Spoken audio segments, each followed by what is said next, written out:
Queria te ouvir um pouco sobre esse aspecto de gestão, né, que você falava há pouco, que é um problema ainda no futebol brasileiro, né? A gente vê muitos clubes grandes com uma receita enorme, muito mal geridos, afundados em dívidas, cheios de problemas, o que não é o caso do Cuiabá na sua gestão, na sua administração. Queria te ouvir um pouco sobre isso, como você vê a gestão do futebol brasileiro de uma forma geral, um exemplo positivo e negativo, se você quiser citar, é claro, e como você conduz o seu clube nesse sentido da gestão, justamente para não cair nesses mesmos erros, né, nesses mesmos problemas. Muitas dívidas, salários atrasados e coisas do tipo. Esse assunto que você acabou de tocar é um assunto que eu reflito muito, né? Eu penso muito nisso. Eu vejo o futebol brasileiro passando por uma transição que vai ser dolorosa, isso aí não tenho dúvida. Você pode ter certeza que no prazo de 1 ano, 2 anos, 3 anos no máximo, nós vamos ter vários clubes aí, enormes, gigantes, de Série A, de Série B, indo à falência. Né? A gente vai ter a repetição do caso do Cruzeiro, nós vamos ter a repetição do caso do Botafogo, né? Dos clubes chegar ao ponto de não ter dinheiro para pagar contas de luz, né? O clube não ter dinheiro para pagar as contas básicas. Então, assim, nós estamos vivendo aí esse momento de transição.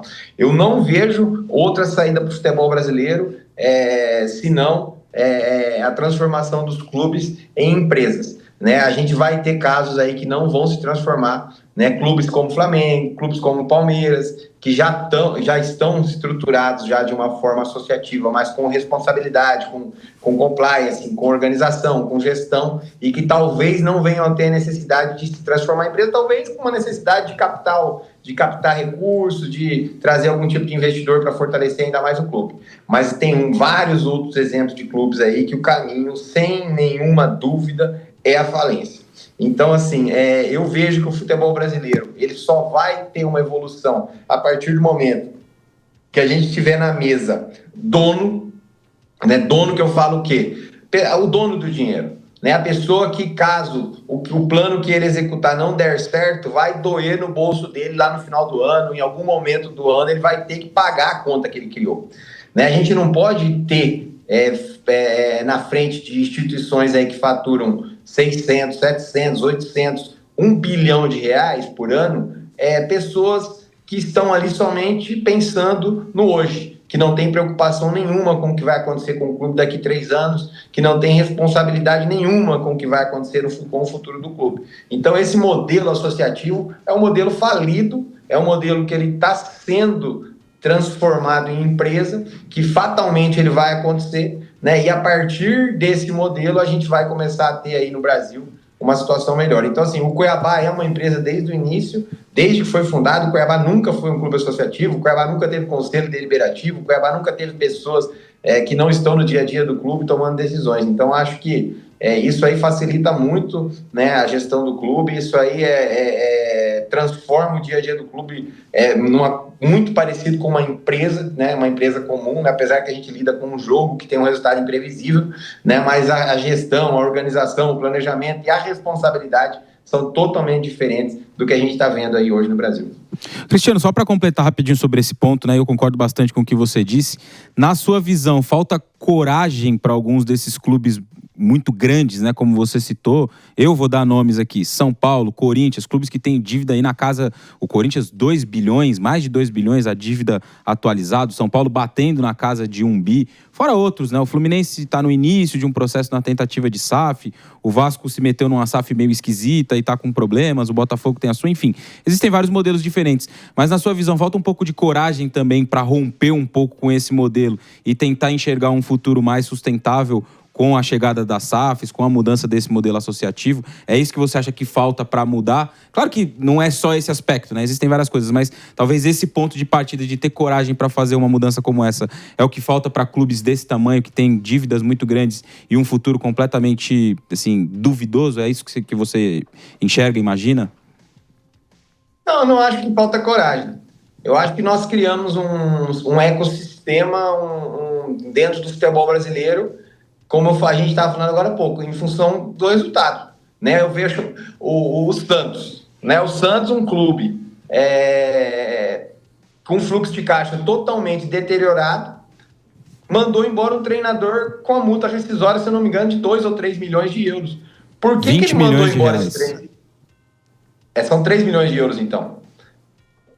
Então por que ele mandou esse treinador embora? Por pressão. Pressão de quem? Da torcida, da imprensa, né? A gente não tem nenhum meio, vamos dizer assim, um formador de opinião para chegar e falar, ó, o Santos a partir de agora precisa reduzir custo, o Santos a partir de agora precisa ter o pé no chão, o Santos a partir de agora tem que parar de se preocupar com o resultado, porque senão, se o presidente vir com um discurso desse, ele não tem voto, ele não tem ninguém que apoie ele perde o apoio da torcida, ele perde o apoio dos conselheiros, ele perde o apoio da parte política do clube. Então esse modelo criado dentro do Brasil, ele se repete no Corinthians, ele se repete no São Paulo, ele se repete no Vasco, né, que acabou de mandar um treinador embora. Ele é falido, ele não tem como ele dar certo, né? O clube, infelizmente, não tem dinheiro hoje nem para pagar a multa rescisória do treinador, né? E a torcida fica sonhando com títulos. Então, assim, infelizmente, o remédio que a gente vai ter que tomar nos próximos anos aí vai ser muito amargo.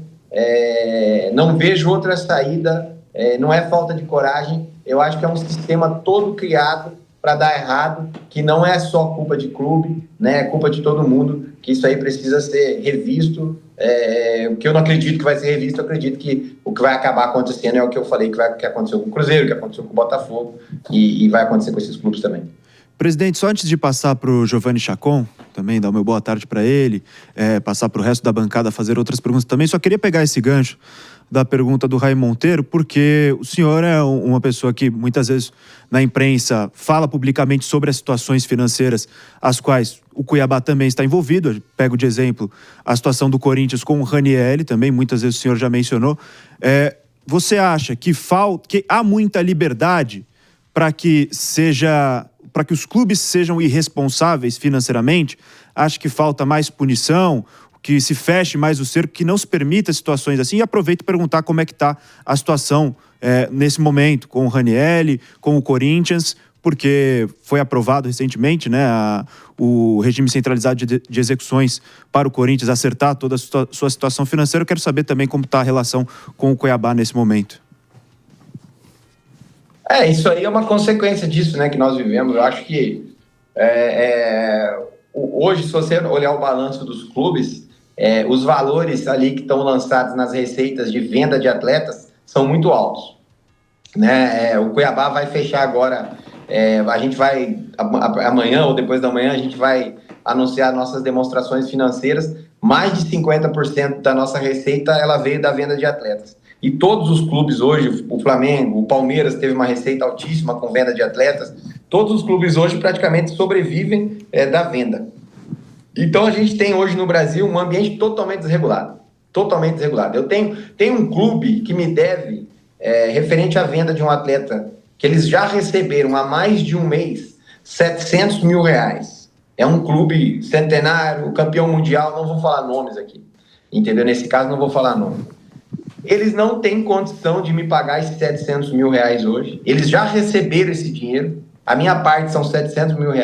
E eles não têm condição e eles continuam contratando, demitindo o técnico, né? Então, assim, a gente vive hoje um ambiente totalmente desregulado, um ambiente hoje que preocupante, né? Eu digo que, eu falei antes ali que a gente vai ter um cenário terrível nos próximos 1 ano, 2 anos, devido a essa bolha que está criada, né? Foram feitas vendas gigantescas aí na última janela, que os clubes não vão conseguir pagar porque eles não têm esse dinheiro, né? Então, assim, a gente precisa dessa regulação o mais rápido possível, né? A gente teve essa aprovação do plano de pagamento do Corinthians na CNRD, que eu já dei críticas pesadas, né, dizendo que foi uma decisão política, né, não foi uma decisão imparcial, né, pensando nos credores. Foi uma decisão mais ou menos assim, o Corinthians fez assim como a CNRD fez com o Corinthians, mais ou menos que a Casas Bahia fazia, né? Você chegava lá para comprar uma geladeira e falava, você quer pagar quanto? Só que eles fizeram de uma forma que paga do jeito que quiser, mas não tem juros, né? Então, assim, na minha visão, algo totalmente inaceitável que a CNRD acabou fazendo.